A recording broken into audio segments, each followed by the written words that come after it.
Alors. Alors, bonsoir. Bonsoir à toutes et tous. Ça fonctionne? Ouais. Bonsoir. Au nom de la filière d'architecture de la HEA Fribourg, nous vous souhaitons la bienvenue à la troisième et dernière conférence du cycle Réinventé du semestre d'automne.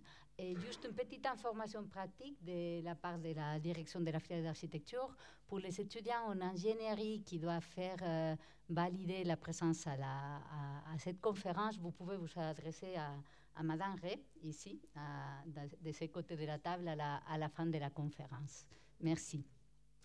Du coup, après les excellentes conférences du bureau Jude Baudouin il y a quelques semaines, et au mois d'octobre de Simon Chessé, Sébastien Chaperon et Harry Guger dans le cadre de l'exposition SEI, Swiss Architecture Yearbook, que nous avons eu le plaisir d'accueillir en partenariat avec la ville de Fribourg à l'atelier.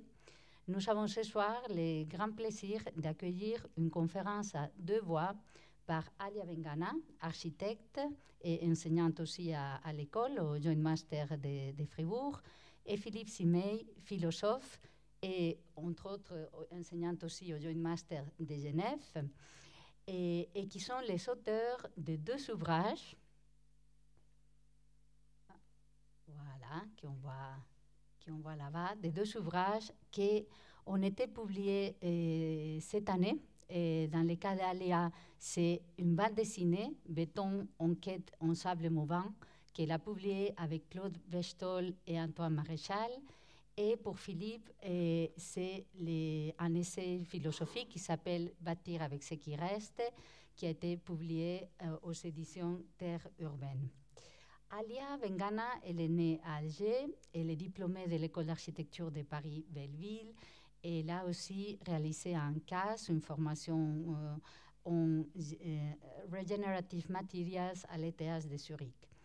Son exercice ou sa compréhension du métier d'architecte comprend une pratique professionnelle, une pratique de consultante en matière durable, aussi d'enseignante, comme j'ai dit auparavant, dans d'autres écoles, mais aussi au Joint Master de Fribourg, où elle porte des séminaires théoriques et pratiques sur les matières durables.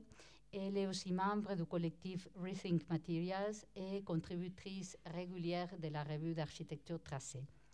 Philippe Simey est philosophe et docteur en philosophie. Ses recherches portent sur les approches sensibles de la vie écologique et les pratiques architecturales et urbaines inscrites dans les champs de l'économie circulaire, sociale et solidaire. Parallèlement à ses activités d'enseignant et de chercheur, il est cofondateur de la revue en ligne Métropolitique et auteur de documentaires que vous pouvez trouver sur la chaîne de télévision Arte.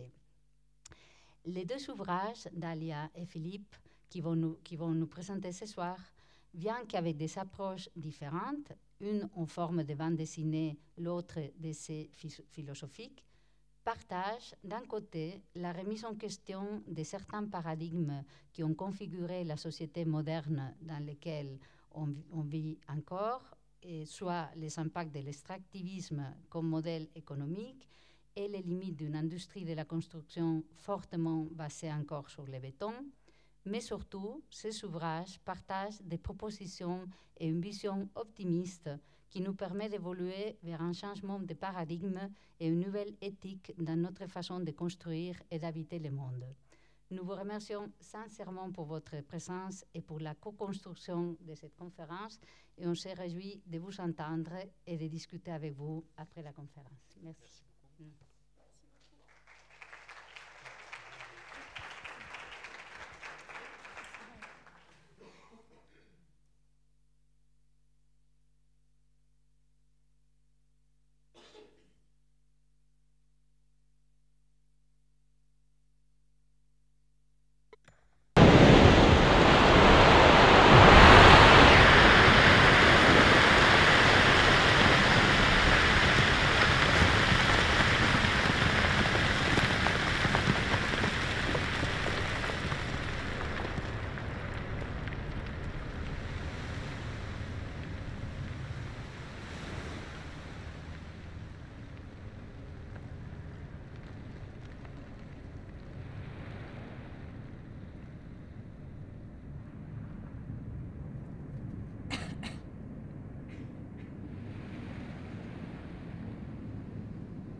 Bon voilà, on voulait commencer par un extrait de ce film qui s'appelle Architecton, qui date de 2024. Il vient juste d'être fait par un réalisateur qui s'appelle Victor Kosakowski et qui montre en fait les activités là, d'extraction de minerais puis de concassage. Puis pour nous, c'était une façon finalement voilà, d'introduire notre conférence de ce soir qui a pour point de départ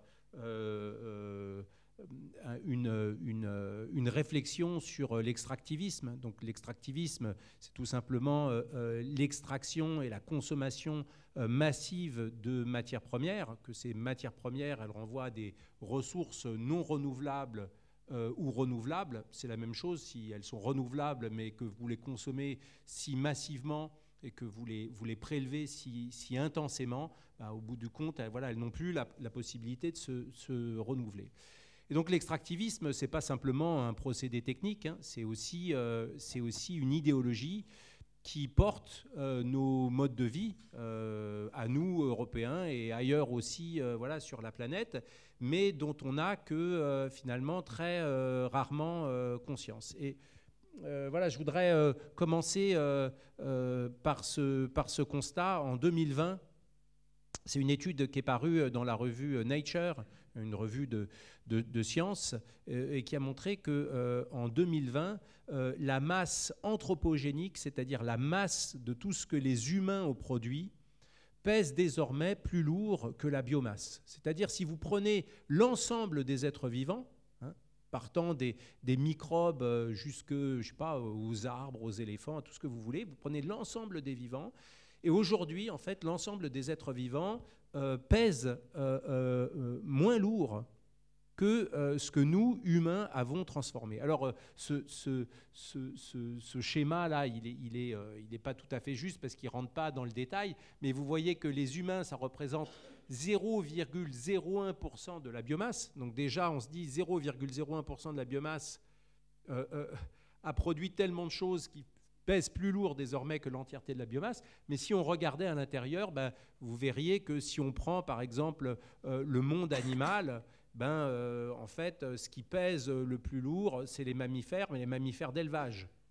Que les oiseaux, c'est à 95% des poulets. Si vous essayez de dénombrer un peu quels sont les oiseaux du monde, voilà, c'est 95%, c'est des poulets. Les oiseaux sauvages ne représentent quasiment plus rien. Donc ce premier constat, il est effrayant, mais quand on regarde dans un deuxième temps, et là aussi c'est très schématique, quand on regarde ce qui constitue en fait cette masse anthropogénique, qu'est-ce qu'on trouve en premier ? Vous le voyez, on trouve du béton, des briques, des agrégats, des métaux, de l'asphalte, et après, le reste, c'est tous les autres. C'est-à-dire, ce qu'on trouve en premier, c'est des matériaux de construction qui servent à fabriquer nos bâtiments et nos infrastructures. Et donc, vous voyez qu'on a une focalisation sur le plastique. Mais en fait, le plastique, il n'est même pas indiqué dans ce schéma-là, parce que ce que pèse aujourd'hui le plastique dans le monde, même si les conséquences du plastique, bien évidemment, elles sont dramatiques, mais ce que pèse le plastique, ce n'est pas grand-chose dans la production actuelle des matériaux, et donc au premier rang desquels se tiennent les matériaux de construction. Donc, dans cet état de fait, quand on se dit, mais qu'est-ce qu'on a fait pour que finalement le vivant pèse moins lourd que ce que les humains ont produit, eh bien on voit que nous, architectes, ingénieurs, toutes celles et ceux qui sont engagés dans la production de l'espace habité, dans la culture du bâti, on voit qu'on a une responsabilité absolument centrale, voilà, dans cet état de fait qui nous oblige à interroger finalement nos pratiques constructives, mais aussi plus largement nos manières d'habiter. Parce que voilà, l'extractivisme, encore une fois, je le disais tout à l'heure, il porte véritablement nos modes de vie, bien qu'on ne le sache pas. D'abord parce qu'aujourd'hui, les sites d'extraction, ils sont souvent éloignés. Pas tout le temps, ça dépend bien sûr des matières premières qui sont extraites, mais ils sont souvent éloignés et des yeux et du cœur. Mais juste, si on fait un petit retour en arrière, on peut voir que notre rapport à la matière, il a profondément changé avec la révolution industrielle, hein, puisque avec la révolution industrielle, il y a eu un changement de nature dans les matériaux qu'on utilisait pour construire nos environnements bâtis. Donc, pour le dire très simplement, on partait très largement, on utilisait très largement des matériaux biosourcés et géosourcés, du bois, de la paille, de la laine animale, et puis bien évidemment de la terre, qu'elle soit crue ou qu'elle soit cuite. Et puis, on est passé à des matériaux industriels largement transformés, où la chimie intervient au premier chef. Donc vous avez la nature des matériaux qui a changé, mais vous avez aussi la consommation des matériaux, puisqu'on voit qu'entre le début et la fin du XXe siècle, la consommation de métaux et de minerais a été multipliée à peu près par 30.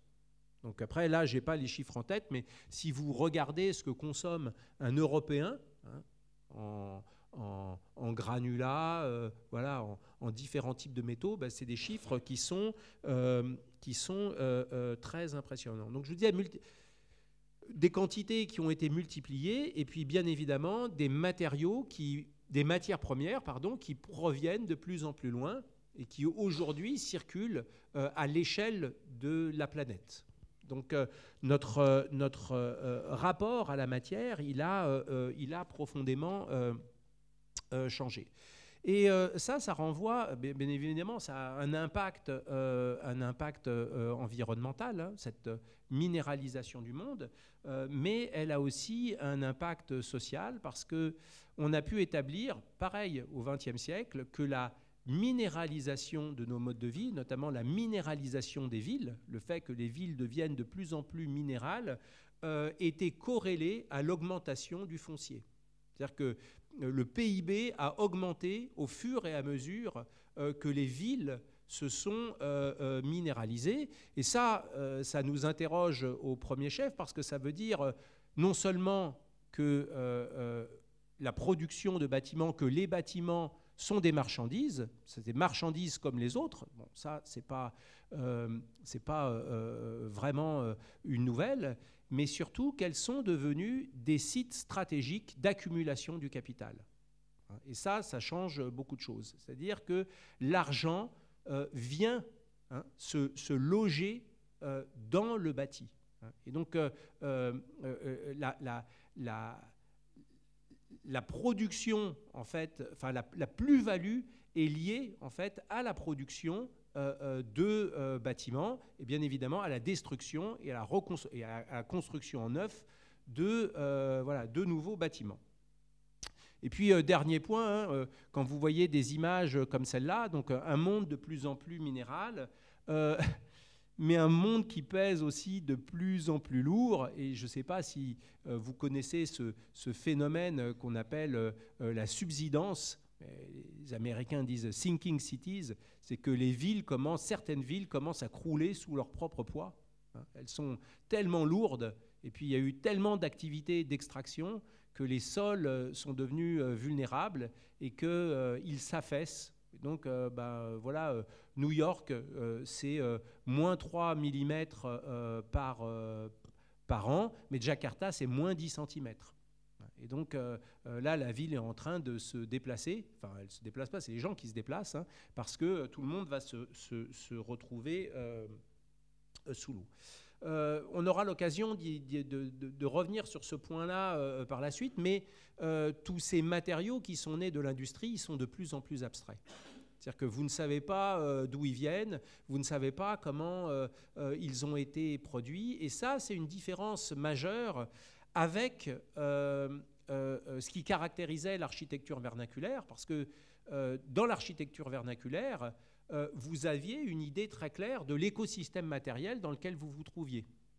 C'est-à-dire que vous construisiez, pour le dire très simplement, avec des matériaux qui étaient, avec des matières premières qui étaient autour de vous, et vous compreniez bien comment ces matières premières, on les prélevait, comment on les transformait et comment on allait les mettre en œuvre. Et donc, vous aviez cette intelligence des ressources qui se trouvent dans votre écosystème. Et ces ressources, et cette intelligence, ce n'est pas une intelligence d'experts, c'était une intelligence qui était partagée par les habitantes et les habitants qui coproduisaient eux-mêmes l'espace dans lequel ils vivaient. Et puis, autre point qui est très important, quand on parle du vernaculaire, c'est aussi une gestion en commun de ces ressources. Il y a plein de gens qui sont fascinés par le vernaculaire aujourd'hui, et on le comprend tout à fait, et qui regardent l'objet. Quand vous regardez les processus de construction, il y a une économie dont là aussi il y avait une intelligence partagée parce qu'on gérait en commun les ressources. Et ça, c'est une dimension qu'on n'a plus.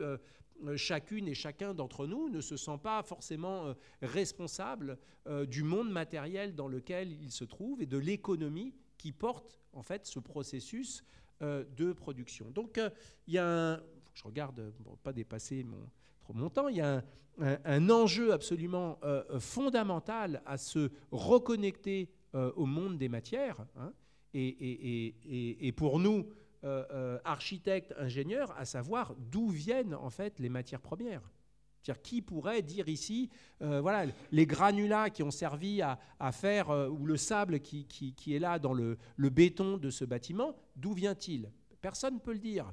D'où vient la bauxite qui a servi à faire des tubes en aluminium pour fabriquer les chaises? Dans quel pays elle a été extraite? Où est-ce que cette bauxite a été transformée en alumine? Personne ne le sait. Donc on est face à des boîtes noires. Donc on prescrit des matières ou on prescrit des matériaux, mais finalement on ne sait rien de leur provenance. Alors oui, je voulais vous montrer ce livre très intéressant qui a été écrit par une historienne du paysage, Reciprocal Landscape, où elle suit à la trace les matériaux depuis, disons, leur lieu de mise en œuvre, et elle remonte jusqu'à leur lieu d'extraction. Et donc là, par exemple, vous avez la High Line, très beau projet de promenade à New York,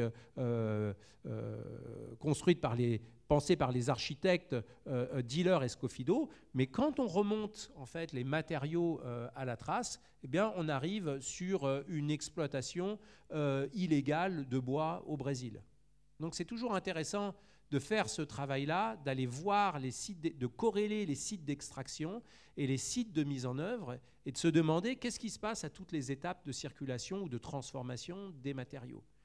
Et ça, vous voyez, c'est quelque chose qu'on fait dans le champ des pratiques alimentaires. Chacun d'entre vous veut savoir ce qu'il a dans son assiette. Et vous voulez savoir s'il y a des pesticides, des OGM, si c'est dans des circuits courts, si c'est du commerce équitable. C'est-à-dire que vous posez des questions de nature très différente, et vous voyez qu'en fait, des citoyennes, des citoyens ordinaires montent en compétence sur ces questions-là, ils ont une forme d'expertise, et on n'a pas la même exigence pour les matériaux qui constituent notre environnement. Et pourquoi on n'a pas cette exigence-là? Quand même un peu fou. Et pourquoi nous, professionnels de l'espace, on ne l'a pas? Ça, c'est une question qu'on doit se poser. Merci. Dans cette histoire matérielle, il y a une matière qui est une matière de notre quotidien, qui nous entoure ici et qui est extrêmement présente sur toute la planète. Une matière dont la production, dont le ciment qui constitue cette matière, qui est le liant du béton, a été multiplié par à peu près 60 depuis le début du siècle. Cette courbe, ce n'est pas la courbe des émissions de CO2, c'est vraiment la courbe de production du ciment depuis 1920. Le béton aujourd'hui et tous les matériaux à base de ciment constituent 80% de ce qui est fabriqué sur notre planète. C'est la matière manufacturée la plus produite au monde. Et là, on voit ce déséquilibre absolument énorme entre tous les matériaux à base de ciment comparés au bois, à la terre cuite, au métal, à la chaux, à l'asphalte, etc. Donc c'est ce qu'on a essayé un peu de raconter dans cette bande dessinée. Cette bande dessinée qui, au départ, ne s'adresse pas du tout aux architectes, mais qui a envie de porter cette question de la matière à un public beaucoup plus large. Là, par exemple, c'est une parodie de Star Wars devant ces planètes de béton qui, proportionnellement, indiquent la quantité de béton fabriquée par les plus grosses multinationales mondiales. Lorsque les les premiers, on va dire, fervents, amoureux et défenseurs de cette matière autour de 1840-70, comme des architectes plutôt au XXe, comme Perret ou Le Corbusier, ont commencé à l'utiliser. Il y avait un espoir total que ce serait vraiment une matière qui libérerait le monde et qui serait accessible par tous. Et quand on regarde à peu près aujourd'hui ce qui se passe, c'est plus de la moitié de la production mondiale qui est aux mains de 10 multinationales. Alors, le béton, c'est des gros problèmes, même si c'est aussi beaucoup de qualités qui ont façonné notre siècle. C'est une production de CO2 énorme, et puis une production aussi en matière, c'est-à-dire 4,6 milliards de tonnes annuelles produites chaque année pour le ciment. Un épuisement des ressources, car un extractivisme absolument effréné du sable et des granulats sur la planète. Le sable, c'est la matière la plus extraite au monde après l'eau. Je vous disais tout à l'heure, le béton, c'est la première matière manufacturée, mais dans les matières brutes, le sable est vraiment en haut de la liste. Et puis, c'est des conséquences qui n'avaient pas été du tout anticipées par les ingénieurs du début du siècle dernier. Donc, une association fer-béton qui a permis, en tout cas, cette magie de la matière, ces formes extrêmement audacieuses, qui a permis d'amener de la traction où on n'avait que de la compression. Mais c'est aussi une absorption du CO2 de l'air et une nécessité d'entretenir les ouvrages exposés aux intempéries de manière beaucoup plus importante que ce qui avait été anticipé. Et puis enfin, une production de déchets. En fait, le béton, c'est le premier matériau de l'histoire humaine constructive qui produit un déchet en fin de vie. Donc en fait, dans cette bande dessinée, on a essayé de le raconter de manière un peu ludique en ajoutant une histoire personnelle. En fait, pour ma part, j'ai été biberonnée au béton dans les années 2000, enfin même 90, et je ne me suis jamais posé la question de la matière, pratiquement pendant toutes mes études et bien après. Jusqu'au jour où je me retrouve dans une palmeraie du désert algérien, où je découvre des constructions en terre crue et toutes leurs qualités, et où je comprends que la terre crue était remplacée par des parpaings, et ceci et ceci avec des matières qui étaient importées d'Alger à 1200 km de là. Et donc là, je suis complètement face à cette absurdité du béton, avant tout, même au fin fond du désert. Et pourtant, pendant mes études, j'ai porté un amour complètement infini à Le Corbusier et à ce qu'il a, et également à sa production de l'espace, encore aujourd'hui. Mais en fait, cet amour est allé en même temps avec cette question de cette dissociation totale de la matière avec laquelle on dessinait nos ouvrages. C'est ce que j'essaie un peu de raconter dans cette introduction. Enfin, une chose quand même qui est importante à dire sur la question de cette surproduction de béton à l'échelle mondiale, c'est que ça a construit notre monde, mais que c'est un monde qui est aussi uniformisé. Les matières premières, celles qui sont les plus produites, ont permis aussi peut-être de lisser tout ce qui pouvait permettre, là par exemple, ce serait complètement impossible de savoir dans quel pays se trouvent toutes ces tours. Et pareil, ce sont des choses qu'on a essayé également de transmettre de manière simple dans cet ouvrage. Et aussi, une dernière chose sur la question du béton, c'est qu'on a vraiment, dans notre siècle, créé une uniformité des savoir-faire. C'est-à-dire qu'on est passé d'artisans extrêmement spécialisés dans toutes sortes de mise en œuvre à des ouvriers interchangeables, et ceci un peu partout sur Terre. Par exemple, aujourd'hui, si vous regardez même en Afrique, vous voyez l'omniprésence d'entreprises chinoises qui coulent du béton. Si on regarde également en Afrique aujourd'hui, Armel Choplin le raconte de manière très ludique dans son ouvrage « Matière grise de l'urbain », et qu'on demande à un adolescent d'Afrique de l'Ouest qu'est-ce qu'il a envie de faire plus tard, eh ben, il va répondre cimentier ou footballeur.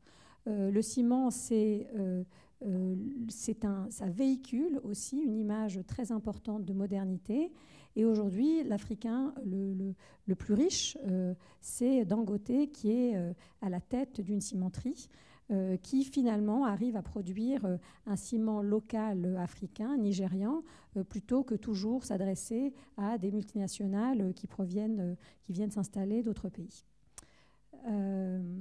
Donc, on a heureusement des alternatives aujourd'hui, et c'est pour ça que je remercie Isabelle de dire qu'on essaie d'être positifs l'un et l'autre, même si nos approches sont différentes dans nos ouvrages. Et donc aujourd'hui, on est face à une possibilité de réinvention totale. Je te laisse. Oui, il y a un intérêt, un regain d'intérêt justement pour les matériaux bio et géosourcés. C'est-à-dire qu'on voit qu'il y a des générations qui commencent à être épuisées par l'hégémonie du béton et qui cherchent finalement à la fois des pratiques alternatives, comme le disait tout à l'heure Aliade, retrouver des savoir-faire qui ont été oubliés, et cela à travers le contact avec ces matières bio et géosourcées. Et donc, ce qu'on pourrait dire, c'est que dans un monde en fait, qui est dominé par des matériaux de plus en plus abstraits et standardisés, on veut retrouver un contact sensible avec la matière. C'est-à-dire qu'on veut, et ça, c'est quelque chose qui est très frappant aujourd'hui, un des aspects qui est mis en avant par celles et ceux qui se tournent vers ces matériaux, c'est précisément cette dimension de contact. C'est de pouvoir toucher les matériaux. Et puis moi, c'est une expérience que j'ai faite. Isabelle parlait tout à l'heure des films que j'ai fait pour Arte. Et c'est parce que je suis allé, moi aussi, en Afrique de l'Ouest et que j'ai construit, j'ai participé à la construction de maisons en terre crue, que j'ai commencé à aimer la terre crue, que j'ai aimé cette expérience, qui était une expérience de rencontre, quasi sensuelle, avec un matériau. Et c'est ça qui m'a donné envie d'aller du côté de ces matières-là, qui avant ne suscitait pas spécialement mon intérêt. Donc, vous voyez, dans une profession qui tend, elle aussi, à s'abstraire, où on est beaucoup derrière un ordinateur, à faire des clics, à dessiner sur des logiciels, aller au contact de ces matières-là, et puis faire une expérience de la construction qui est incarnée, c'est une motivation profonde pour celles et ceux qui recherchent des alternatives constructives. Donc voilà, contact physique avec la matière, mais il y a aussi cette idée du faire, F-A-I-R-E, qui est fondamentale et qui recouvre à mon avis, deux sens différents. Le premier, c'est précisément une quête de sens. En faisant soi-même, on s'interroge sur le sens de l'acte constructif.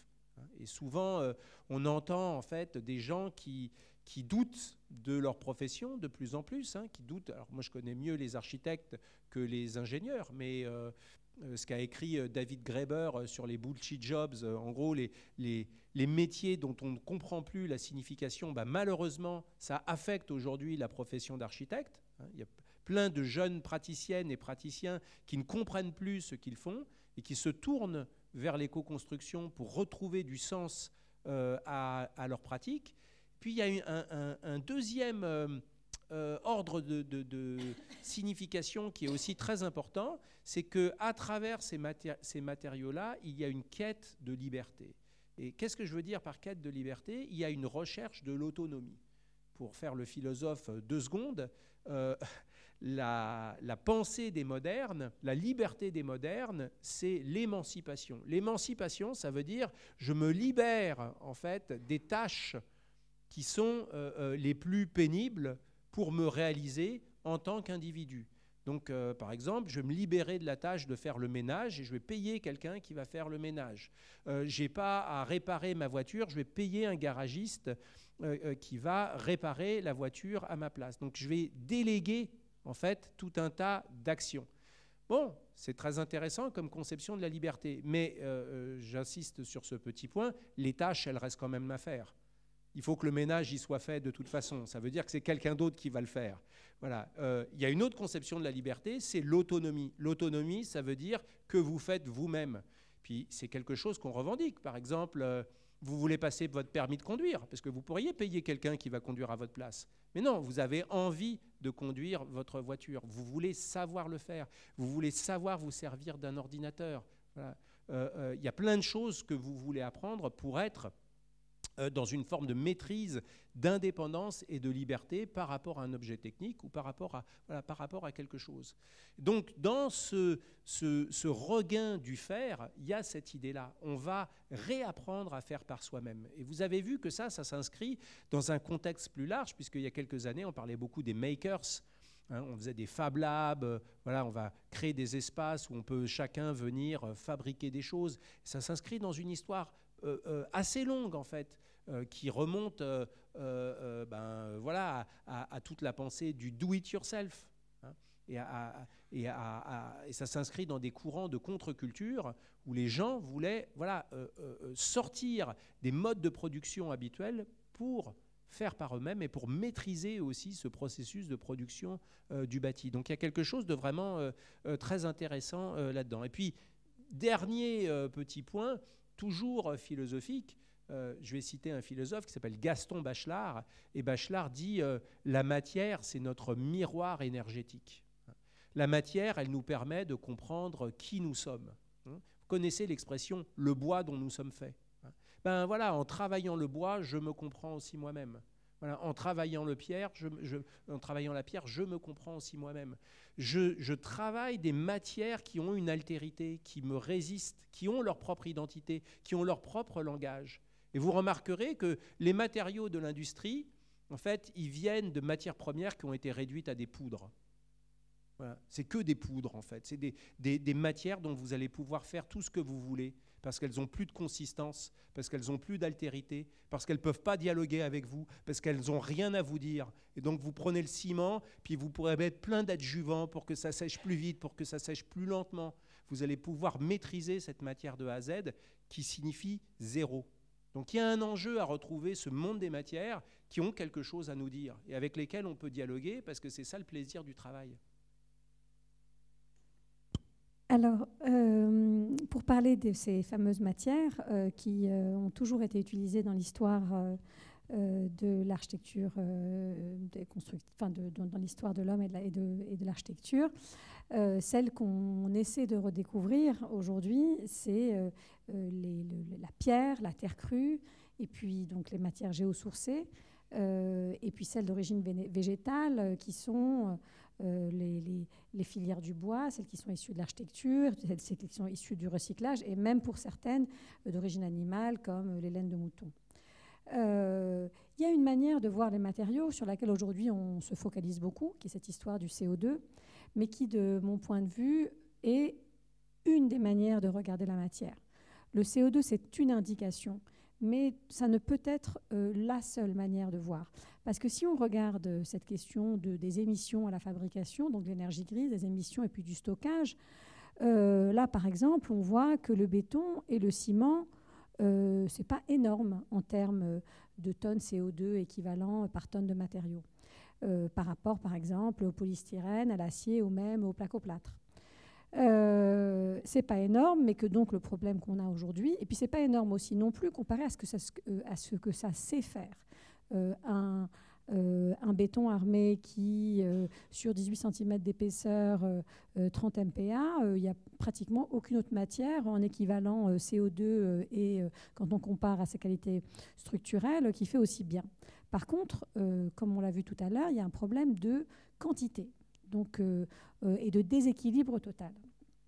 Et même chose pour les matières biosourcées, il faut les regarder finement.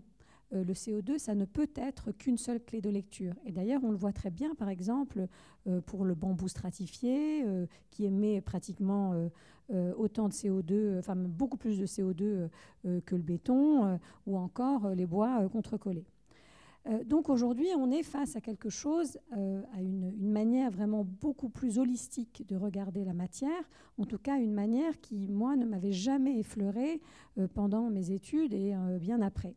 Et donc, cette manière plus éclairée, qui intègre certes le CO2, eh bien, elle va intégrer toutes sortes de paramètres qui sont la provenance, autant que le CO2, le processus de fabrication, les propriétés, le potentiel esthétique, les implications sociales de la production des matières. Où est-ce que ça a été fait, par qui, comment, dans quelles conditions. Quel savoir-faire la matière, une fois transformée, mise en œuvre, engage. Est-ce que c'est pénible de mettre en œuvre cette matière ou pas? Et puis, quelle est la capacité à associer ces matières les unes aux autres et qu'est-ce que ça va impliquer dans le cycle de vie des matières, c'est-à-dire qu'est-ce que ça va impliquer comme potentiel à être démonté, à évoluer, à être réemployé. Donc tout ça pour dire que, et pour revenir sur cette question de l'alimentation, on a tout intérêt aujourd'hui à regarder aussi finement nos matières que ce qu'on ingère. Et ça, c'est extrêmement désirable et positif, à mon avis, dans ce moment de faire de l'architecture ou de transformer. Donc, être parcimonieux sur l'utilisation des matières qui proviennent de loin, qui émettent beaucoup de CO2, qui ne permettent pas des cycles vertueux, et puis peut-être massifier celles qui sont plus locales, et toujours en regardant de manière très très fine. On ne peut pas mettre le bois dans un même sac. On sait qu'il y a également des limites sur la question du bois. Ne jamais, de notre point de vue, arriver dans des manichéismes, c'est-à-dire cette matière est mauvaise, celle-ci est bonne, on va remplacer une matière par une autre. En fait, on est dans un moment de regard sur la matière beaucoup plus systémique, complexe, mais de mon point de vue extrêmement positif. Et ça, donc du coup, la matière devient, et sa mise en œuvre devient politique. Vouloir construire en pierre constructive dans le centre de Genève par le bureau Archiplein, alors que pendant 40 ans, ça n'a pas été le cas, eh ben, c'est un acte politique. Et puis, il faut que ce soit également viable du point de vue de l'économie. Donc ça demande des prouesses, ça demande une volonté, en tout cas, de se dépasser. Et puis ça demande aussi d'innover et d'accepter, en tout cas, de ne pas être payé pour innover. Parce qu'aujourd'hui, en fait, en tant qu'architecte, qu'est-ce qui se passe? On est payé, comme vous, enfin, les étudiants, vous devez déjà le savoir, sur les mètres carrés, sur le coût de la construction. Et tout ce que peut apporter l'architecte, qui est cette question, ce militantisme sur la matière, encourager, faire en sorte que l'argent aille plutôt dans le savoir-faire que dans le coût de la matière, eh ben, c'est un acte politique qui est militant, qui ne sera pas rémunéré. Donc ça demande en tout cas d'avoir envie de le faire, et c'est pour ça que cette question du sens, en tout cas dans notre métier, peut aussi passer par ces modes de faire. Voilà, ou encore mettre en œuvre de la terre crue en façade dans une région qui est une région de terre crue. Par exemple, la région lyonnaise est une région qui est un réel patrimoine d'architecture vernaculaire en pisé, mais réfléchir aussi à comment innover avec cette matière, parce que quand on regarde la terre crue dans l'architecture vernaculaire, on n'a jamais d'arc, d'accord, parce que la terre crue, ça travaille uniquement en compression.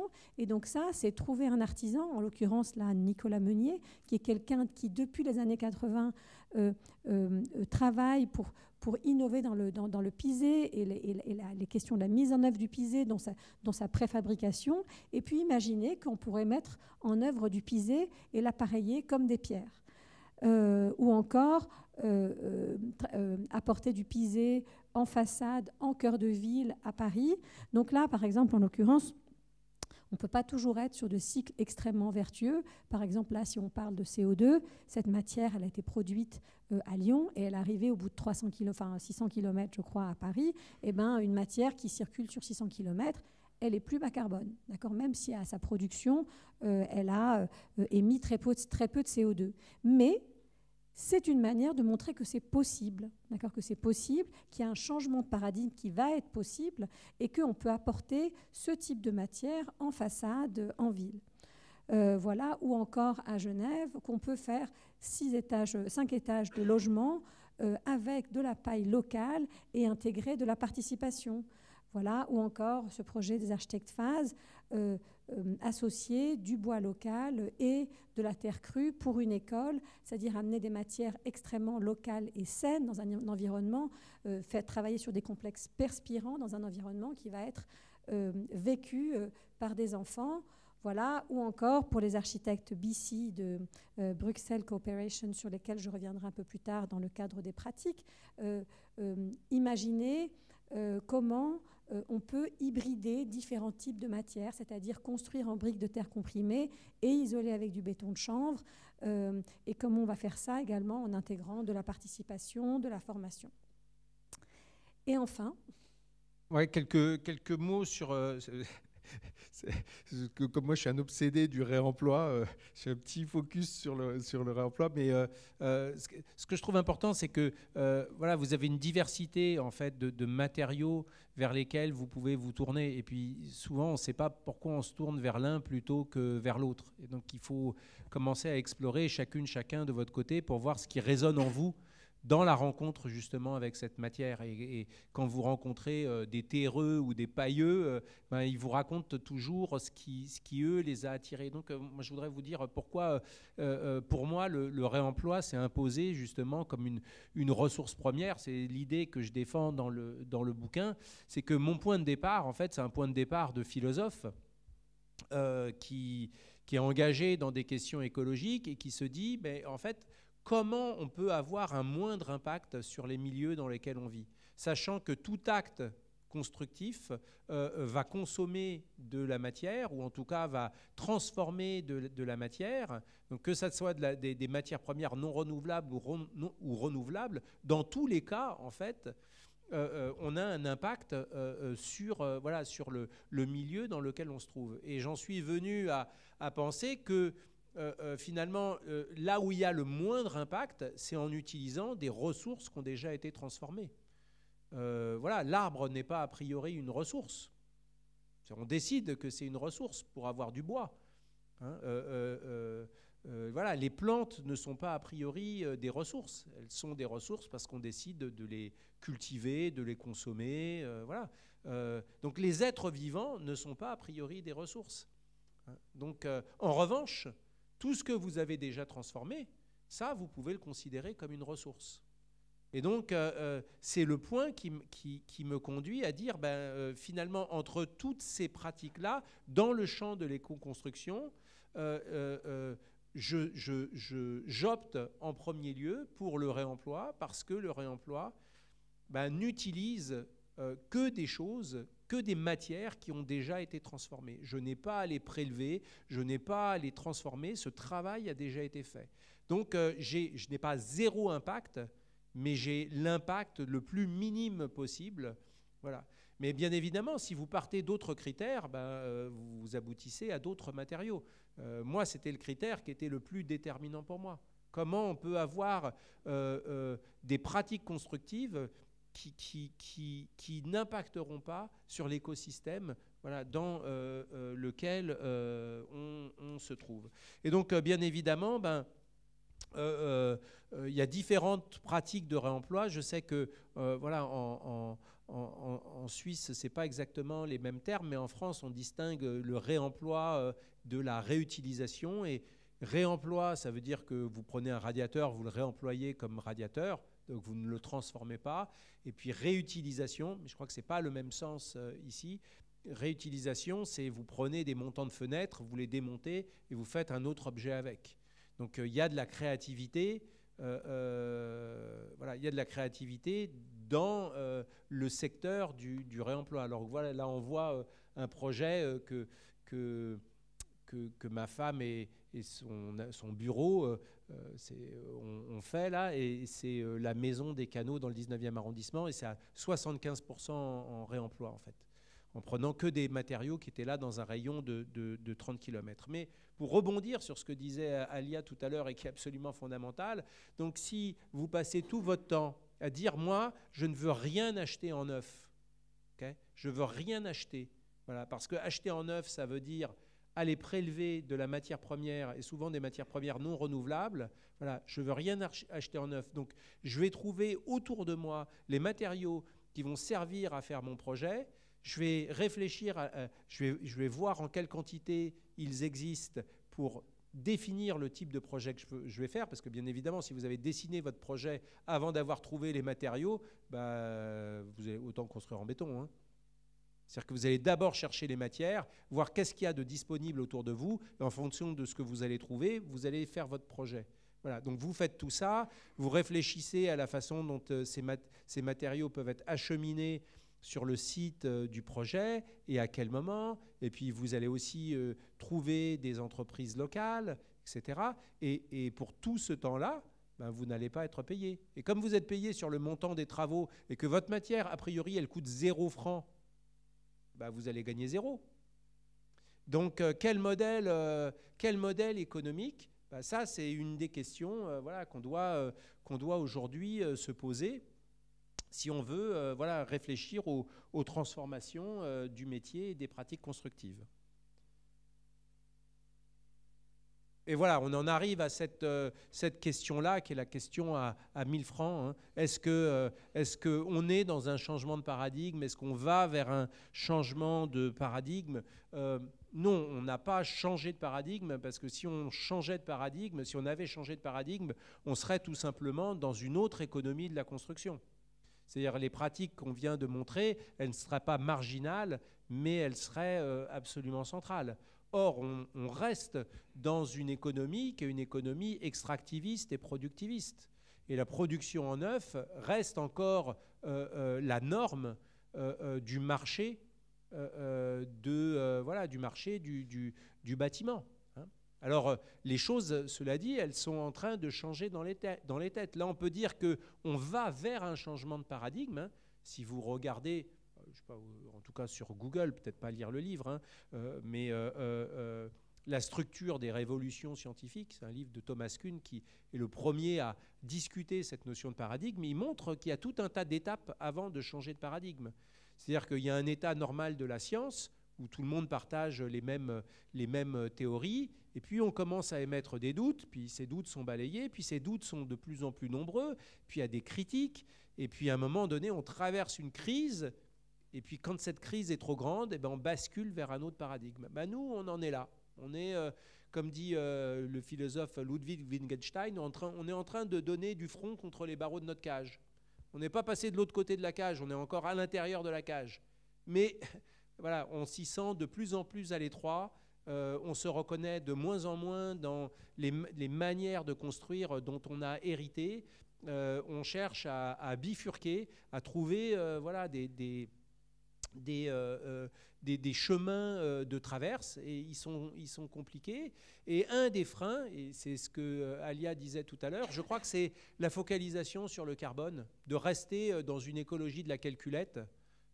C'est pas une bonne solution pour nous. Bien évidemment, c'est des questions absolument centrales, mais il y a tellement d'autres dimensions qui sont liées à nos manières d'habiter qu'on ne prend pas en compte quand on est dans ce type de comptabilité-là. Voilà, c'est tout à fait préjudiciable pour nous. Et pour reprendre ce que disait aussi Alia tout à l'heure, il faut avoir une vision beaucoup plus politique des matériaux. La matière première, c'est la matière première. Mais dès que vous la transformez pour en faire un matériau, c'est politique. Dès qu'il y a des gestes techniques, c'est politique.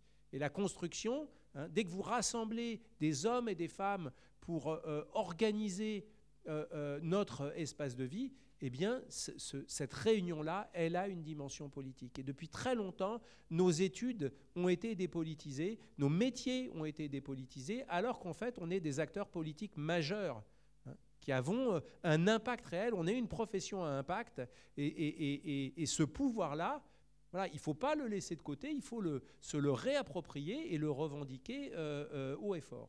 Et donc là, voilà, on va parler un peu des pistes qui s'ouvrent devant nous et qui sont quand même extrêmement réjouissantes. Donc en fait, ce qui est réjouissant, c'est que ce métier est à réinventer. Moi, par exemple, j'aurais adoré être étudiante aujourd'hui, voilà, avoir 25 ans de moins et avoir en tout cas cet espace de réinvention possible. Moi, ce qu'on m'a inculqué, c'était plutôt que la réussite dans ce métier, c'était d'être une agence, c'est d'avoir une agence avec beaucoup d'employés sous une forme pyramidale et de produire de très grands objets. Tandis que dans ces différentes manières de faire, aujourd'hui, il semblerait que on est en train de revaloriser cette idée du collectif. L'architecture, ce n'est pas un métier individualiste, mais c'est un métier où on peut se mettre ensemble et fabriquer ensemble et surtout décider de bouger les lignes. Alors, il y a toutes sortes de collectifs qui ont commencé, certains qui sont des pionniers. Là, c'était le collectif CARP, dont Elsa Caudray et Julien Osta enseignent aussi ici au JMA. Eux, ils étaient vraiment super en avance au début des années 2005 dans le canton de Vaud, ou encore des collectifs anglais comme le collectif Assemble, où ils sont un groupe d'une quinzaine d'architectes qui se sont mis ensemble juste après leurs études et qui essaient ensemble de réinventer une nouvelle manière de faire, ou encore BC Architects, dont je vous parlais tout à l'heure, Bruxelles Cooperation, et qui eux-mêmes inventent de nouveaux modèles de faire ce métier en bougeant les lignes, comme le fait aussi CARP ou Assemble, avec un pôle architecture, un pôle fabrication de matériaux, formation, transmission de savoir, accompagnement d'autres architectes sur des techniques non normées, comme la terre crue, et puis un pôle de recherche également, et encore un pôle de collaboration avec des ONG pour des projets engagés en Afrique. Donc ça, ce sont des modèles à réinventer et des modèles qui prônent en tout cas une linéarité dans la manière de faire ce métier. Donc, comme je disais tout à l'heure, il y a donc cette question de repolitiser les matériaux et aussi de s'intéresser à une éthique des filières, mais pas uniquement une éthique des filières, mais aussi une éthique des assemblages. Et je reviendrai là-dessus. L'éthique des filières, c'est donc se reconnecter avec la matière. Moi, j'étais vraiment très contente quand l'agriculteur qui nous a fourni les bottes de paille pour le workshop l'année dernière est arrivé avec son tracteur dans l'atelier pop-up.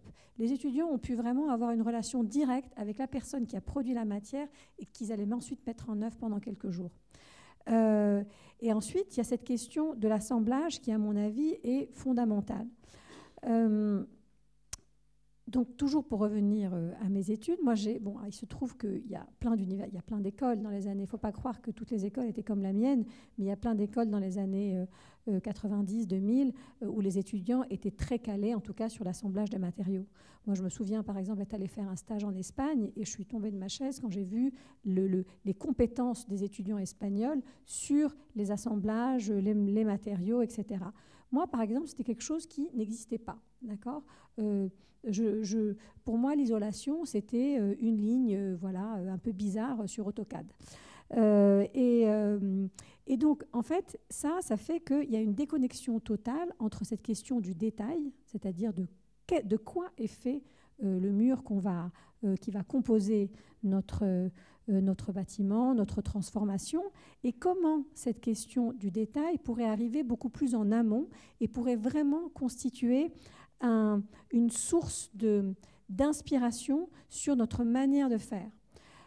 Et donc, dans cette question en fait, ça veut dire qu'il faudrait se réapproprier des questions qu'on a mis de côté et qu'on a reléguées aux ingénieurs. Et donc, ça veut dire probablement travailler de manière beaucoup plus proche et donc plus horizontale dès le départ des projets. Et donc, pourquoi je parle de cette question des assemblages? La question des assemblages, c'est une question qui est extrêmement importante aussi dans le réemploi, parce que quand on assemble des matières qui existent, réfléchir à la manière dont on va les assembler et les désassembler, ça ne peut pas arriver à la fin du projet. Ça doit forcément arriver au début du projet. Ou encore, comment le bâtiment en soi, potentiellement, va avoir des couches qui vont pouvoir, qui ont pour certaines des temporalités différentes et qui vont pouvoir être substituées. Et en fait, ça va complètement à l'encontre de la manière de faire de ces derniers 40 ans, qui est se soucier un peu de la structure, pas mal de la façade et pas tellement de l'entre-deux. Et donc ça demande de monter en compétences, et puis ça demande d'avoir en tout cas d'avoir une idée qui arrive en tout cas assez tôt dans le projet. Et donc c'est ce qu'on pourrait appeler par exemple l'éthique du détail, ou encore le détail inspirant, celui qui va inspirer la fabrication de nos architectures, de nos transformations. Et enfin, toujours dans cette question des différentes couches, c'est comment, en tout cas, on peut être porteur aussi d'innovation dans l'évolutivité de nos artefacts. Comment, par exemple, on peut anticiper cette question des usages. La question des usages est aussi importante que la question de la composition des enveloppes. Comment, par exemple, on va permettre, en tout cas, la transformation de bureaux en logement, ou du moins la faciliter, comment on va aussi réfléchir à cette question des réseaux et pas les reléguer, et plutôt se dire que si les réseaux sont apparents, eh ben, ils seront peut-être plus accessibles et peut-être permettront plus d'évolutivité. Oui, alors juste avant, je voudrais rebondir là sur ce que tu viens de dire sur les assemblages. En attirant votre attention sur un point, vous remarquerez qu'il y a des générations de matériaux industriels en fait, qui ne peuvent pas être assemblés ou désassemblés. C'est-à-dire que vous ne pouvez que les casser. C'est-à-dire qu'il n'y a pas, et ça c'est, quand on travaille en réemploi, ben, c'est un problème majeur. C'est-à-dire que les fenêtres dont les montants ont été collés, en fait, vous ne pouvez que les péter. Donc il y a un principe de destruction qui est là a priori dans la production même du matériau. Prenez de la céramique, ben, vous allez nécessairement la casser, tout a été collé. Voilà, vous prenez le béton, ben, vous ne pouvez pas, voilà, sauf si vous découpez des gros bouts. Donc c'est pour ça que c'est politique les matériaux. C'est-à-dire que la manière même de les produire, ça raconte tellement sur notre rapport au monde de la matière et la façon dont on en prend soin ou pas. Donc voilà, il y a des enjeux fondamentaux sur cette question-là. Et puis, ouais, alors il y avait 2 points sur lesquels voilà, on voulait insister pour finir. Bah, c'est d'abord la place des femmes. Et la place des femmes, c'est pas qu'une question d'inclusion, comme on pourrait le penser, parce que quand vous regardez dans le champ de l'éco-construction, ben vous voyez, en tout cas du côté des bureaux, du côté de la maîtrise d'œuvre, en fait, il y a beaucoup de femmes. Hein, voilà. Alors, dans le champ de l'architecture, en général, si vous regardez le nombre de femmes qui ont leur propre bureau, etc., ben ça reste minoritaire. Mais si vous regardez qui est actif dans l'éco-construction, vous verrez qu'en fait, il y a beaucoup de femmes. Beaucoup de femmes qui se sont saisies déjà depuis très longtemps de ces enjeux écologiques appliqués à leur profession, et enjeux écologiques aussi bien sur le plan environnemental que sur le plan de la justice sociale. Et ça, c'est vraiment, voilà, c'est vraiment intéressant. Donc juste pour vous donner quelques exemples, je ne vais pas parler des bureaux d'architecture, mais vous avez par exemple l'atelier rare, qui fait du réemploi de bois et qui travaille avec des entreprises d'insertion. Vous avez les Résilientes qui sont 2 designeuses qui travaillent avec Emmaüs Alternative et qui, elles aussi, sont dans des pratiques d'insertion. Et puis, vous avez aussi des femmes qui sont présentes dans la construction elle-même, hein, sur les chantiers. Et ça, c'est quelque chose de vraiment nouveau. Moi, je connais deux entreprises qui m'ont beaucoup impressionné. La première s'appelle Les Bâtisseuses. Et c'est un collectif de femmes qui forment des femmes migrantes à la construction écologique pour différents types de construction. Et puis, il y a un autre atelier qui s'appelle Terramano, qui est spécialisé dans la construction en terre, souvent en terre crue, et qui là aussi est porté par des femmes. Et ce qu'il y a d'intéressant, c'est que ça change en fait ce qui se passe sur les chantiers. Quand des femmes sont là présentes, et j'ai eu l'occasion plusieurs fois de le constater, ça change la manière dont on interagit dans l'espace du chantier. Et l'espace du chantier, c'est un espace assez violent. Et là encore, hein, il y a une réflexion à mener pour savoir pourquoi finalement notre profession qui est si belle produit autant de violence dans les procédés d'extraction et dans les procédés de mise en œuvre et dans la destruction des bâtiments existants qui sont encore de bonne qualité. Pourquoi la violence, elle est systémique finalement dans le métier d'architecte? C'est une question qu'on peut quand même se poser. Et là, voilà, la présence des femmes sur les chantiers, ça permet de se poser des questions que les hommes se posaient très certainement, mais qu'ils n'osaient pas formuler. Sur le poids des charges, sur ce que finalement la construction fait à nos corps. Les corps des hommes, ils sont impactés comme le corps des femmes, hein. Simplement, ils n'osaient pas poser la question. Et là, voilà, il y a quelque chose qui est en train de se passer et qui est vraiment très réjouissant pour établir des nouvelles façons de travailler. Et puis, dernier point, voilà, je ne peux pas terminer sans dire ça. L'architecture écologique, encore une fois, c'est pas l'architecture de la calculette, c'est pas l'architecture du bilan carbone, des bâtiments qui sont tout puissants. Une société démocratique, une société plus juste, elle va réfléchir au juste partage des richesses entre les individus. Une société écologique, elle s'intéresse à l'ensemble des relations qu'on va pouvoir tisser avec le reste des êtres vivants non humains.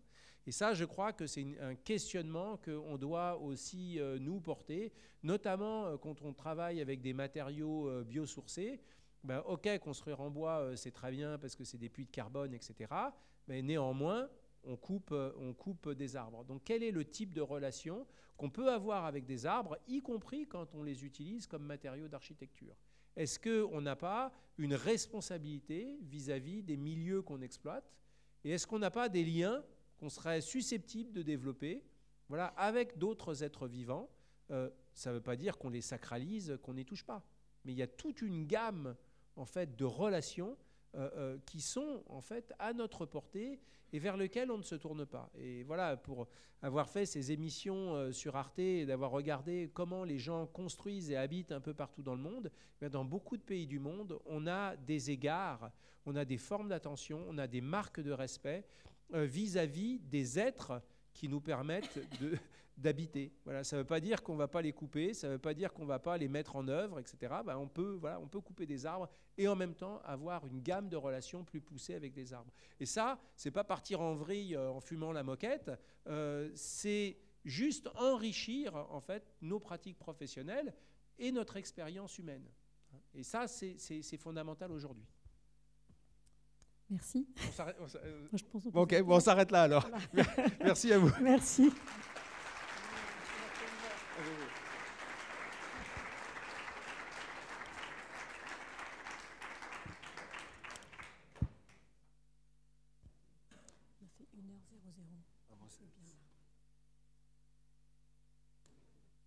On se met devant ? Oui, je vous invite à vous asseoir pour un petit moment de discussion.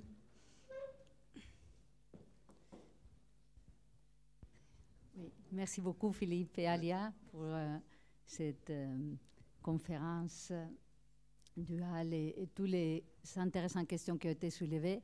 Je vais commencer par poser quelques questions avant d'ouvrir la discussion au public et de continuer plus tard au moment de l'apéro. La première, Alia, toi tu es architecte et par l'approche de ton livre et le format choisi de la bande dessinée, tu lui as dit, tu cherches à toucher un public plus large et sur la remise en question de notre mode de construire et des matériaux qu'on utilise. Et toi, Philippe, tu es philosophe et aussi tu cherches par ton écriture et tu cherches à t'adresser à un public d'architectes. Et du coup, pour moi, cette approche révèle la nécessité de tisser des liens et d'aborder ces questions de société qui sortent vraiment des silos disciplinaires, non? Et d'avoir, comme vous avez dit, des visions holistiques. Est-ce que c'était, cette idée était derrière les intentions quand vous avez entamé la rédaction ou la réflexion sur vos ouvrages? Oui, en tout cas, c'est certain que moi, c'était une question qui était extrêmement sous-jacente, qui était, en fait, j'ai quand même le sentiment que les architectes, comme me disait Philippe une fois, mais il a utilisé le mot, puis je n'arrivais pas à trouver, il m'a dit, les architectes, on est très architecturocentré. On est très, en tout cas, centré sur notre profession et on se sent un peu au centre du monde. Et on s'en rend compte un peu quand d'autres personnes nous le disent. Et donc, en fait, moi, j'avais envie d'écrire et j'étais terrorisée par l'écriture. Et donc, terrorisée parce que j'avais pas du tout une pratique quotidienne de l'écriture. Et en fait, il y a eu 2 événements. C'est-à-dire, comme j'avais jamais écrit, c'était très compliqué qu'on me fasse confiance. Et donc, je me suis adressée d'abord à Heidi News, parce que je connaissais la personne qui avait créé ce média.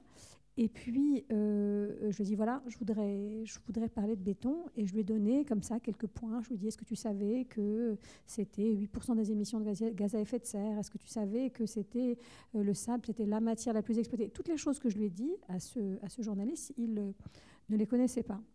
Et il m'a dit, ah non, mais ça c'est certain, tu as un sujet, mais attention, je ne veux pas entendre parler de ton jargon d'architecte. Et donc, en fait, ma première expérience de l'écriture a été une expérience de vulgarisation et j'ai vraiment pris plaisir à travailler comme ceci.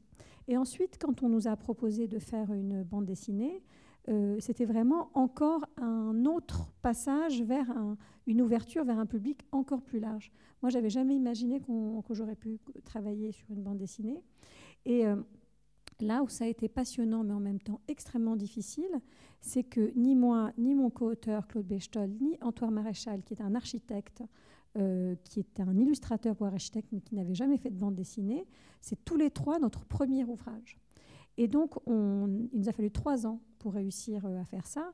Et puis, on nous a proposé des moyens narratifs qu'on n'avait pas non plus imaginé et pour lesquels on était moi, j'étais très dubitative. C'est-à-dire que la maison d'édition m'a dit « Ouh là là, attention, le béton, c'est barbant, ça va ennuyer tout le monde. Ok, c'est un gros enjeu écologique, mais il faut que vous ameniez de la fiction. Il faut que vous racontiez votre première enquête. » Et moi, je me dis « Non, mais je ne vais pas me mettre en scène, voilà, ça va perdre de son poids scientifique, etc. » Et donc là, ça a été comment apporter de la fiction et comment aller surtout bien au-delà, bien en dehors de sa zone de confort pour essayer de trouver d'autres moyens narratifs plus englobants. Et donc, moi, je suis très heureuse. Ça a été beaucoup, beaucoup de stress et de questionnement, mais je suis contente qu'on soit arrivé, en tout cas, à bout de cette aventure. Ouais, bah pour moi aussi, la question de la médiatisation en fait, de l'architecture, c'est assez fondamental. Et le point de départ de ma réflexion, enfin, ça fait longtemps que j'enseigne. Maintenant, ça fait à peu près 30 ans. J'ai commencé très tôt à enseigner dans les écoles d'architecture. Dans la mienne, d'ailleurs, voilà. Il enseignait. Et en fait, je me suis aperçu au cours de toutes ces années que les gens, en fait, que la société civile, en fait, on avait un peu rien à faire de l'architecture. C'est-à-dire que si on parle de ville, il y a plein de gens qui sont intéressés et qui ont des choses à dire, mais dès qu'on arrive sur la question de l'architecture, ça les intéresse plus, en fait.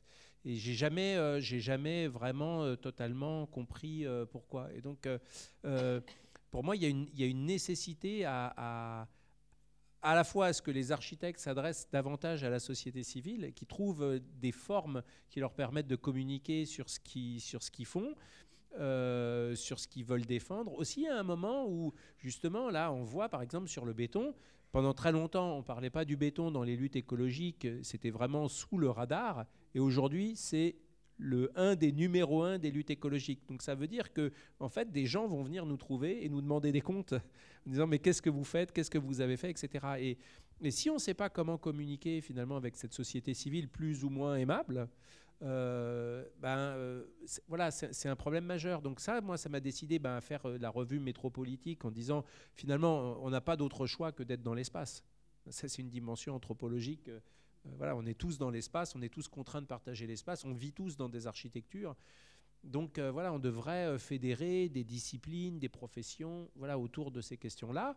Et puis surtout les documentaires Arte, où je me suis dit, je vais parler d'architecture, mais un très très large public, parce que justement, moi aussi je souffre de cette standardisation de l'architecture, que j'ai envie de valoriser des savoir-faire soit qui sont lointains, soit qui ont été oubliés.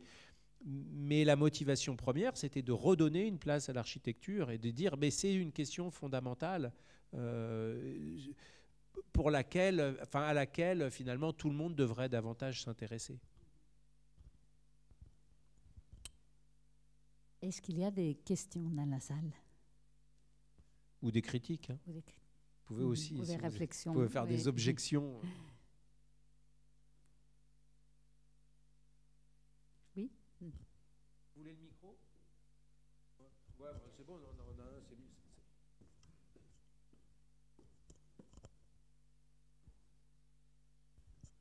Bonjour, j'avais une question par rapport à l'enseignement de l'architecture. En fait, vous dites qu'il y a une grosse prise de conscience. J'ai l'impression qu'en fait, aujourd'hui, c'est surtout des architectes qui ont été formés il y a quelques années.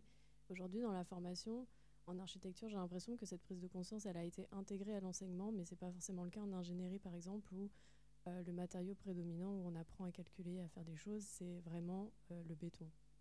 Est-ce que vous pensez qu'il y a encore du travail sur ça, sur l'enseignement des matières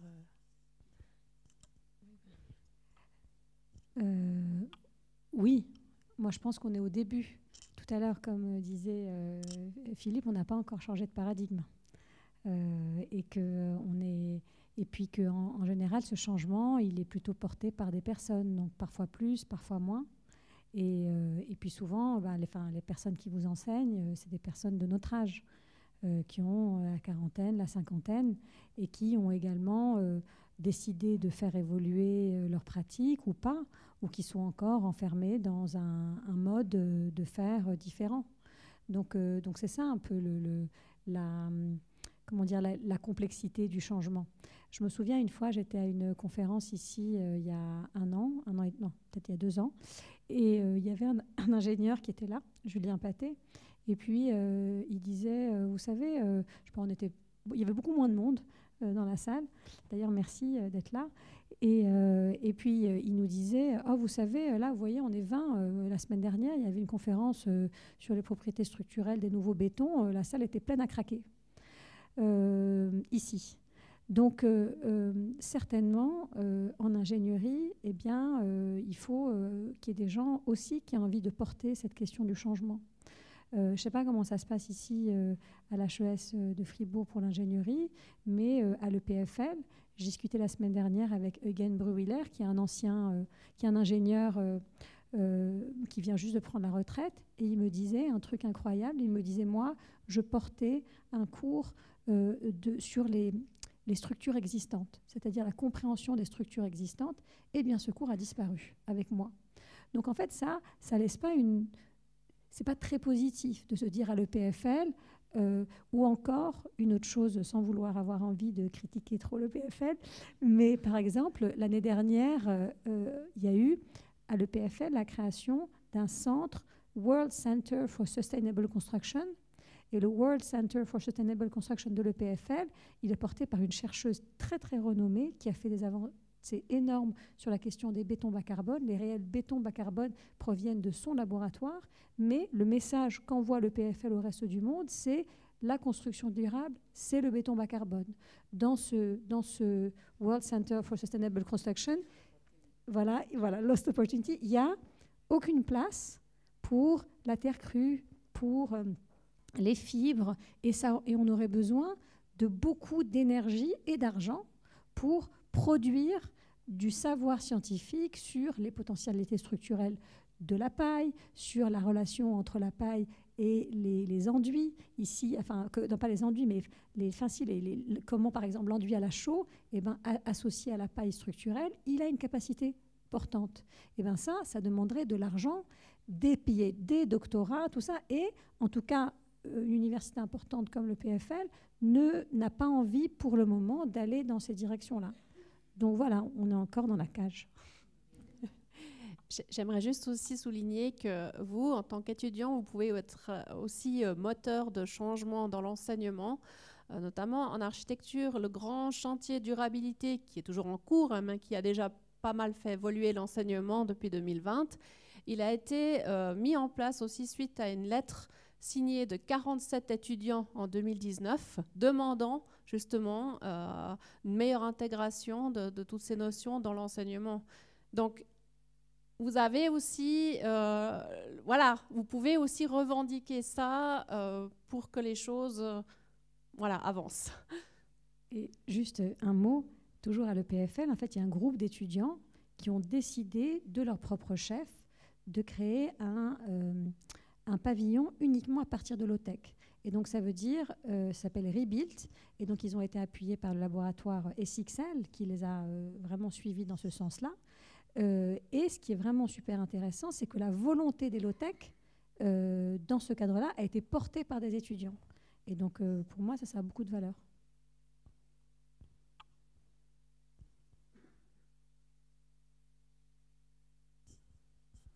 Merci beaucoup Alia et Philippe pour cette belle conférence. Moi, j'ai une question qui m'interroge depuis très longtemps, c'est cette compréhension que les architectes ils ont d'eux-mêmes ou plutôt la posture qu'ils ont.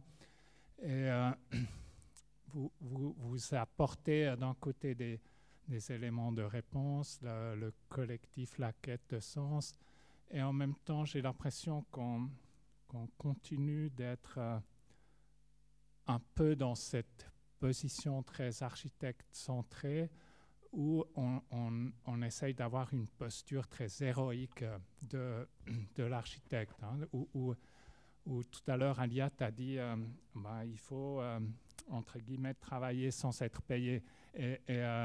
C'est une vraie interrogation parce que cette phrase, je l'entends depuis mes études, où on m'a dit si tu veux aller chez un bon architecte faire ton stage, tu acceptes de ne pas être payé. Et il y a comme une sorte... Enfin, je ne sais pas très bien comment vraiment formuler cette question, mais ça m'interroge. Je veux dire, la valeur qu'on nous attribue finalement nous-mêmes au vrai travail qu'on fournit. C'est une question fondamentale, hein, parce que moi je crois qu'il y a une urgence pour nous à déchirer un peu le voile d'illusion qu'on a en permanence devant les yeux, parce que d'un côté, dans une économie productiviste, tout est fait pour valoriser les architectes comme des créateurs, mais en fait notre métier c'est de faire des très beaux emballages cadeaux pour des opérations qui ne devraient pas exister. Et donc on a une belle reconnaissance narcissique parce qu'on va se retrouver dans Archi Daily ou je ne sais pas quelle revue, mais en fait on est des rois de l'empaquetage. Et ça c'est quand même extrêmement problématique.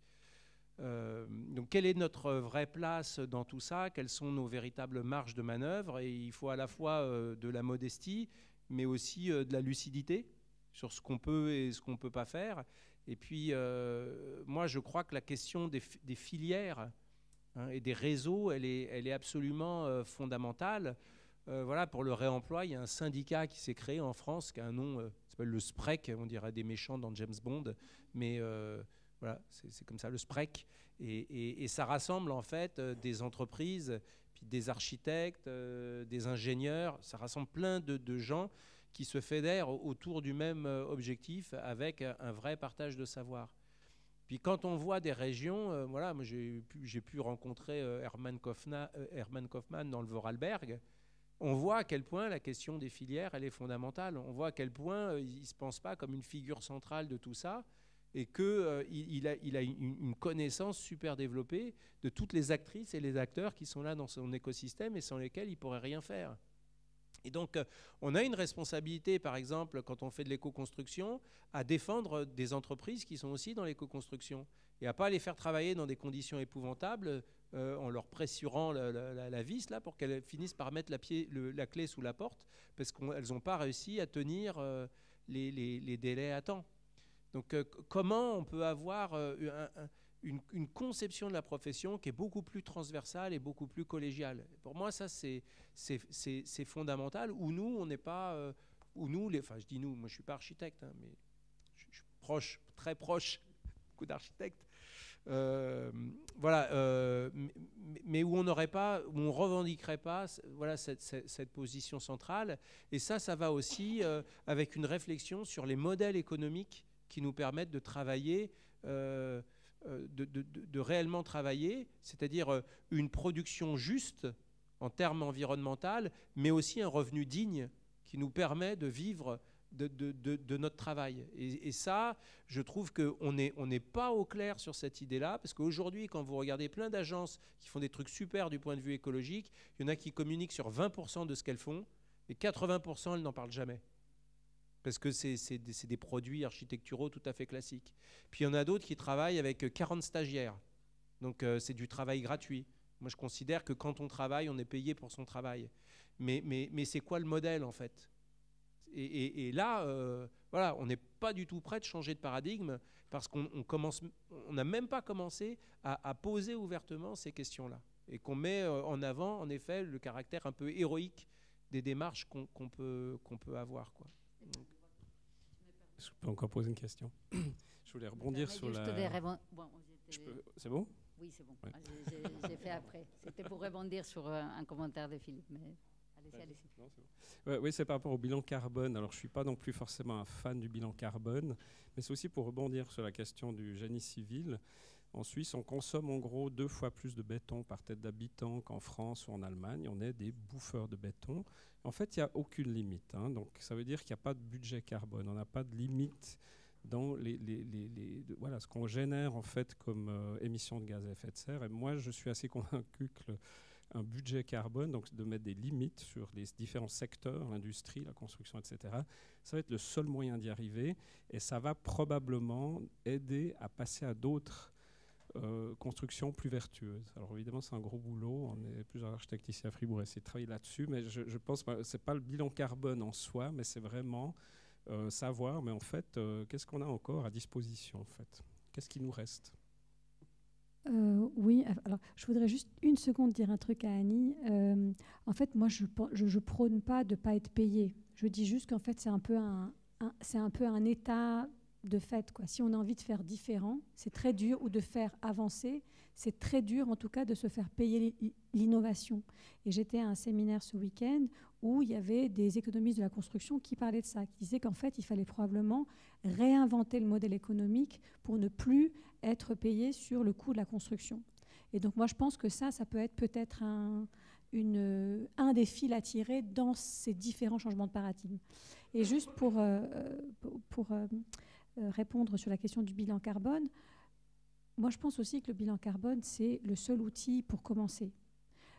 Parce que il faut partir de quelque part. D'accord ? Et par exemple, et en Suisse, en tout cas, il y a un impensé dans la construction, c'est qu'à part Genève, qui dans 8 ans aura réellement appliqué sa fameuse loi qui prendra en compte l'énergie grise des matériaux, on n'est même pas au début de la réflexion, nulle part ailleurs. Enfin, il y a d'autres cantons qui commencent, mais en tout cas, il n'y a pas, à ma connaissance, un chantier sur ces questions-là au niveau fédéral. Et en fait, ce qui va être pas mal quand même, je trouve, dans cette question, c'est que comme la France s'est un peu lancée dedans, et c'est pas qu'ils sont souvent pionniers, mais là, il se trouve qu'en l'occurrence, ils le sont sur la question de la réglementation environnementale 2020. Les anciennes réglementations en France, elles s'appelaient RT, réglementation thermique. Et puis quand elle est passée, cette nouvelle réglementation qui impose des budgets carbone par mètre carré construit ou transformé, eh ben, ça secoue toute une profession. Et ce qui va être pas mal, c'est qu'on va pouvoir regarder le voisin et voir les écueils, comprendre les écueils et peut-être faire mieux dans la mise en place de nouvelles manières de faire. Donc juste pour pas, en tout cas, me méprendre, je ne voudrais pas parler à la place de Philippe. Moi, ce que je dis juste, c'est que le prisme du carbone, ça ne peut pas être le seul prisme. C'est qu'en tout cas, aujourd'hui, tant que les réglementations n'est pas là, en tant qu'architecte, en tant qu'ingénieur, en tant qu'étudiant, ce que j'aimerais en tout cas essayer de transmettre dans les petits groupes avec lesquels j'ai la chance de travailler, c'est ayez un regard holistique. Parce que c'est extrêmement porteur de sens et de compréhension plus fine de ce qu'on fait. Regardons plus largement. Par exemple, il y a des étudiants qui sont dans mon séminaire, qui sont chez FAS aussi, je ne sais pas s'ils sont là. Ils ont décidé de fabriquer un fragment dans le cadre du studio de FAS. Et ben, ils sont allés couper le roseau. Et j'ai le sentiment, quand ils m'en ont parlé, que c'était extrêmement porteur de quelque chose de très positif, c'est-à-dire être allé couper la matière qu'ils allaient mettre en œuvre. Si on leur avait parlé que de carbone au sein du cours, je n'ai pas le sentiment que c'est quelque chose qui aurait peut-être porté autant, en tout cas après. Mais voilà, ce n'est pas pour diminuer le bilan carbone, mais pour dire que voilà, ça fait partie d'un ensemble de choses. Julia, la dernière question, oui. Moi, je me demandais si y avait eu une étude un peu de scénario ou des simulations un peu comme sur le changement de paradigme, en fait, sur plusieurs années, selon différents scénarios, si on change du tout au tout, du jour au lendemain, si on change avec une transition un peu plus douce, est-ce qu'il y aurait des rapports un peu comme les rapports du GIEC, où il y aurait des conclusions qui seraient disponibles et chiffrées? Je ne saurais pas exactement vous répondre. Il y a eu les travaux en France du Shift Project par Jean Covici et puis son équipe qui donne quand même des scénarios assez clairs sur ce qu'il faudrait faire. Après, dans le champ de la construction, et même là, ça resterait quand même très abstrait, mais des scénarios pour comment finalement la profession pourrait bifurquer, là, c'est pas encore là. Aussi parce qu'on part de visions assez différentes de l'écologie et qui sont plus ou moins compatibles entre elles. Il y a ceux qui partent du vivant, il y a ceux qui partent, c'est notre cas, plutôt de la matière, il y a ceux qui partent du carbone. Donc on voit qu'il n'y a pas encore... vous savez, il y a eu dans le champ de l'écologie là ce qu'on appelle les humanités environnementales. C'est finalement plein de disciplines. On se sont dit, on a des disciplines différentes, mais en fait, on a un espèce de chapeau commun qui nous rassemble toutes. Et puis on va travailler dans cet espace-là qu'on se construit ensemble.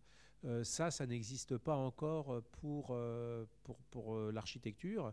Et je pense que ça serait une feuille de route très intéressante pour nous, de voir comment les différentes approches de l'écologie ou des écologies, les approches des écologies pourraient se fédérer pour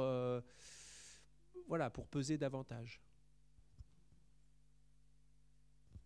Eh bien, je pense qu'on va s'arrêter là, mais on vous invite à continuer la discussion tout en haut. Et surtout, on n'a pas pu malheureusement organiser une vente de ces 2 livres, mais on voit bien qu'il y a plein de questions. Moi, j'aurais aussi aimé aborder des thèmes que tu traites dans les livres sur des questions d'éthique, sur des questions de maintenance qui sont fondamentales. Comment maintenir c'est le premier emploi, non? Maintenir en vie et en bon état les bâtiments. Du coup, Noël s'approche, on vous invite à offrir ces magnifiques et complémentaires publications. En tout cas, un grand merci à Lia et Philippe pour cette soirée passionnante et merci à tous pour votre présence. Merci.